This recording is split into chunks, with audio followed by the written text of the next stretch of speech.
À ma manière, à moi, c'est que je comprends mieux ce qui se passe. J'ai une compréhension parce que il y a un ordre quand même de l'évolution cosmique. Par exemple, c'est un texte que j'ai publié en 2008.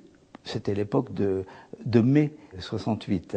Et alors, en 68-69, nous avions la conjonction Jupiter-Uranus, justement, fin Vierge, il y a Pluton à côté, fin Vierge, entrée Balance.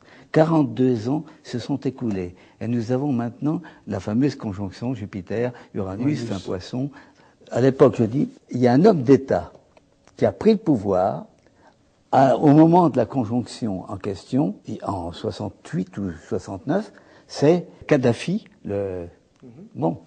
Et alors, un pronostic que j'ai formulé à ce moment-là, c'est de dire, il ne serait pas impossible que Kadhafi puisse disparaître politiquement pour une raison ou pour une autre, au moment où se reforme la fameuse conjonction en face.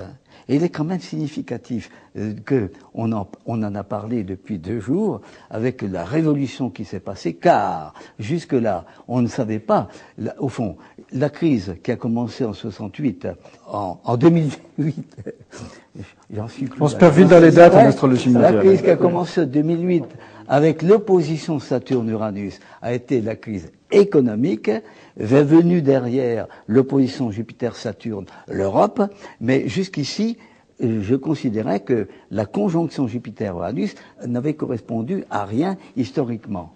Ce qui s'est passé là est très significatif, car c'est une conjonction qui se fait au premier degré du premier signe du zodiaque. Alors, une conjonction Jupiter-Uranus à l'entrée du Bélier, c'est de l'inédit, c'est de l'inattendu. C'est quelque chose vraiment qui sort de l'ordinaire. Et il faut convenir que cette révolution qui a eu lieu dans le monde arabe, elle est tout à fait initiatrice. Et alors, justement, aujourd'hui, les pays arabes, ils ont la trouille. Et Kadhafi est intervenu en disant mais il faut faire quelque chose. Ce serait intéressant de savoir s'il n'y a pas eu un renversement qui s'est fait. Alors, la conjonction Jupiter